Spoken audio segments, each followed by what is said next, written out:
You probably know by now, some people who are really into Fox News that believe what they hear there, and you might think these people are in a cult. It is so difficult to get through to them, and that is kind of true. But apparently there is sort of a way. It involves getting them away from Fox to consume other information, which is a tough task. You might in fact have to pay them. That is actually what was done in a study on the harmful effects that the watching of Fox News can have on its viewers.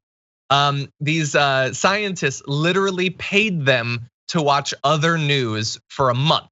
It's a study called The Manifold Effects of Partisan Media on Viewers' Beliefs and Attitudes. It was conducted back in 2020. It's finally being published now. But what they did was, it's not the study I would have done, but they paid them to watch CNN instead of Fox News for 30 days. And what they found is that the viewers ultimately became more skeptical and less likely to buy into fake news.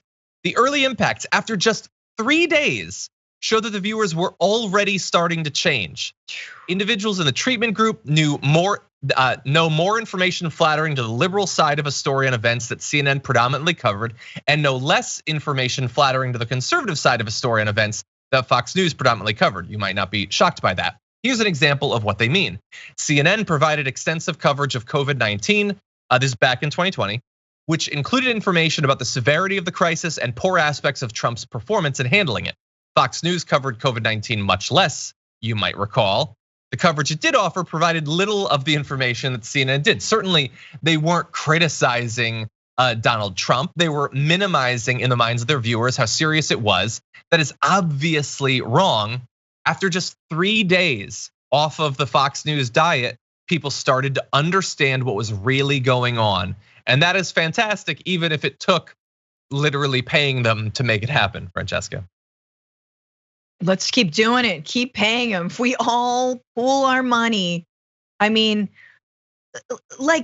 yeah, I mean, it's so, even after 3 days, that's the part that's sticking with me. It's insane. And look, we all know folks who just have the TV on all the time and they just have their channels. They have their news, they have their channels, and they won't, even if cable really does give you many channels. Like, nope, I have my Fox on all the time. And then you talk to them and they're parroting the exact same thing that they just heard over and over and over again. And I'm not saying that doesn't happen, when you can parrot CNN, you can parrot MSNBC, but at least for all the criticism that I have of those outlets, there is a little bit more reality, right? There's a little bit more truth in there, and it's not just a series of distractions and halls of mirrors. So it's like, it is incredible how much that can actually change. And so what is the way forward? I don't know. Like having cities or states as if we've got extra money, but paying people to turn it off. That's gonna be difficult to scale up, but look, we can do what we can to encourage people to try other forms of media. You could buy people subscriptions to newspapers, get them to show up. You can gift subs on Twitch to channels like the Young Turks or the Bituation Room. That's one way you can do it. It's just gradually we need to put more of a focus on other forms of media, and maybe for some of these people, they need to try out a little bit of CNN, I guess, as a buffer. Some people in the chat are saying if they were to immediately go to TYT, their heads would explode.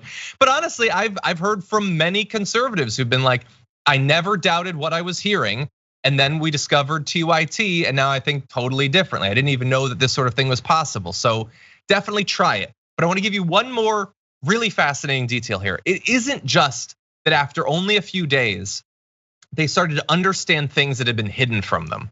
It's that they understood what was happening to them. So specifically, the viewers evolved to believe that if Donald Trump made a mistake, quote, Fox News would not cover it, that Fox News engages in partisan coverage filtering.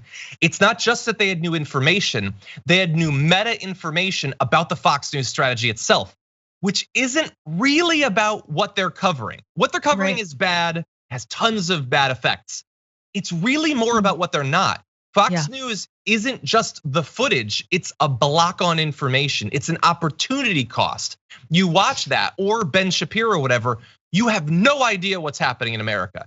It is not fundamentally news. Not if news is designed to inform. That literally doesn't happen. It's not like they learn about other things that are happening. They learn total nonsense that blocks them from actually getting information. And that is, I think, the most fascinating thing about this, and that makes me a little bit optimistic about what is possible. Right. They put on like their sort of, it's like beer goggles, but for news and propaganda every time you watch Fox News.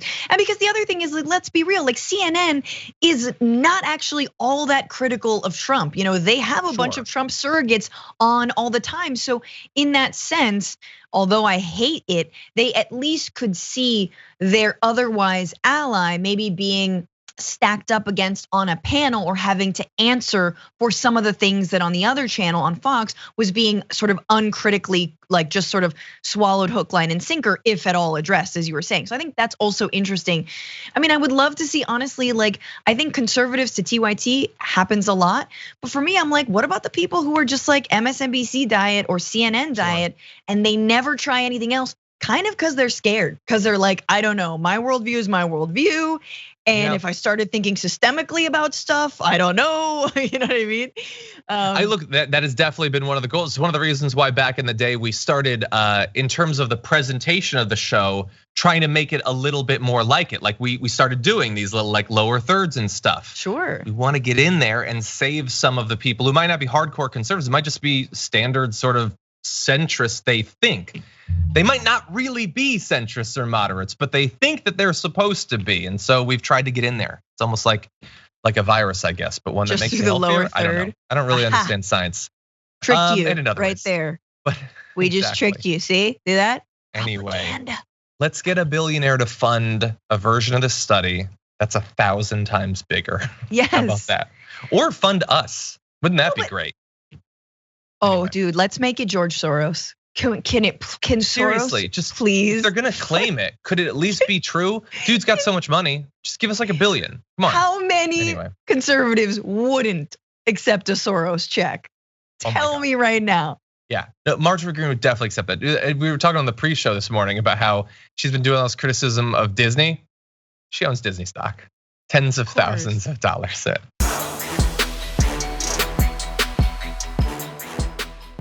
For more political news breakdowns, interviews, stories of activism, and me trying my hardest to care about the occasional big celebrity news story, subscribe to our YouTube channel at youtube.com/The Damage Report. And you can ring the bell wherever it is so you don't miss anything.